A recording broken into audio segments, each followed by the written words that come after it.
to it. Josh Boat, MAVSMoneyball.com.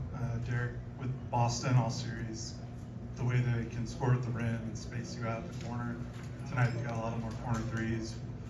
What do you guys do now down 3-0 to try to keep trying to adjust and try to take something away, whether it's the rim or the corner? We just gotta make history. We gotta go out there and we just gotta play like our lives on the line. We gotta be able to make sure that we're not giving up corner threes. The game plan is allowing them to get to the rim, allowing them to take pull-up twos.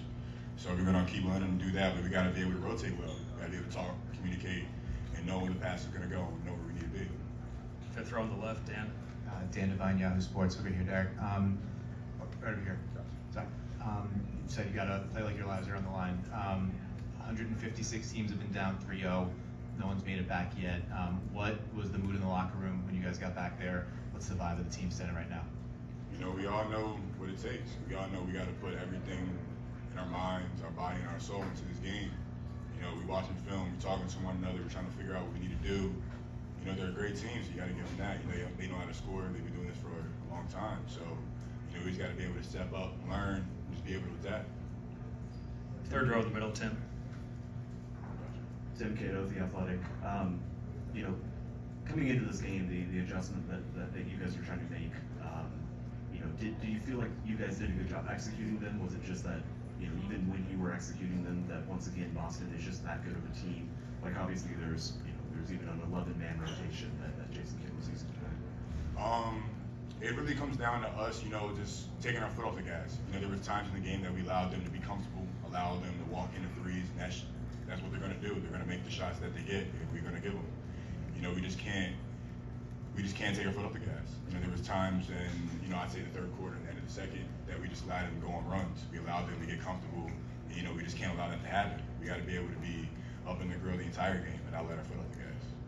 Second row on the right. Hi Derek, Joey Mastretta, Clutch Points. I wanted to ask just about when Luka fouls out, what is the mindset with the team, maybe a sense of urgency to just, step up and try to win that game? Next man up mentality. No matter if I foul out, no matter if Luka fouls out or Kai, it's a next man up mentality. No matter who's on the floor, no matter what's going on in the game, we all putting our heart and soul in trying to win. I feel like we did an amazing job throughout the whole game. Even though when we slipped up, we were staying together, we were staying positive, and we were doing whatever we could to try to win. But we just got to be able to we got to take care of the little things, the little details that's going to cost us the game. First row here on the left, Brad. Following up on that, Brad Townsend, Dallas Morning News, when he did get his sixth foul, and then there was the coach's challenge, it's so rare for him to foul out. What were you thinking during that challenge?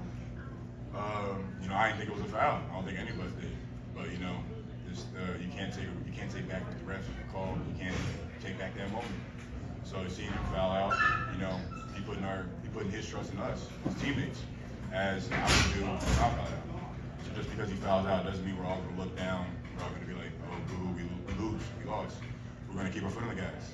We're trying to do whatever we could to stay in the game and try to win. That's what we weren't able to come up short, but we're going to learn from our mistakes. Any other questions for Derek? Dwayne Price here on the left. Wayne Price, MAVS.com.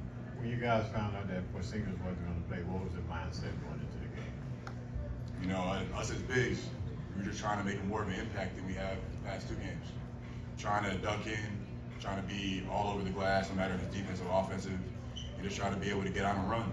Since they were trying to pass off Porzingis' man a lot, but even with that, we were trying to put Al Horford in it, any other elephants, and just trying to be able to just get the mismatches, get the space, get the shots that we like. Front row, Mike. Mike Curtis, Dallas Morning News. Obviously, Kyrie's had a pretty rough go for it, just the first two games. What did you see from him tonight, trying to lead your team, especially when Luka was out? He came out, he was ahead of the state. I feel like he was leading us, making sure that we had energy, making sure we talking to each other, staying positive, and then setting each other up. He was talking to us, saying what we need, what he needs from us, what we need from him. He's been a great leader. He had a great game today. I know he's going to have another one on Friday. Fifth row, Jake. Jake Fisher, Yahoo Sports. On the long lines of the Porzingis absence, what did you see of Xavier Tillman tonight after he wasn't really a factor in the series? Came out, was like a +9, had some stops on Luka. He's a great defender. He's been in the league for a while. He understands the game. He understands the schemes of what they're trying to do, what we're trying to do. You know, there was a couple of times that, you know, he got him a ball, he was moving his puppies. You know, you got to tip your hat to that. But just because that happens, just because they're adding a new person in doesn't mean anything. We're just trying to do what we do. Get on the pace, get out, pass the ball, throw it ahead, get to the rim. If not, get quarter threes and just move the ball around. Any other questions for Derek? Appreciate you.